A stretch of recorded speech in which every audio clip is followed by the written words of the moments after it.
Dirljiva atmosfera. Srbija je juče budno pratila svadbu sina Ceca Ražnatović i Veljka Ražnatovića, koji juče rekao sudbonosno da svojoj izbranici Bogdani Rodić. Sve je odisalo luksuzom, a porodica Ražnatović se potrudila da i najsitnijim detaljima oduševi gosta, a mladencima ovaj dan učini još lepšim.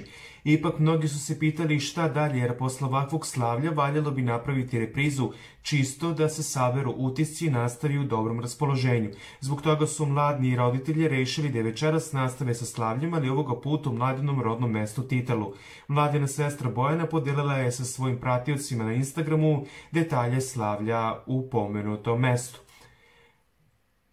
Ona je vidno raspoloženo uživala u muzici i slavlju. Bogdana i Bojanina majka je također učestvovala u slavlju, u očima joj se vide suze radosnice.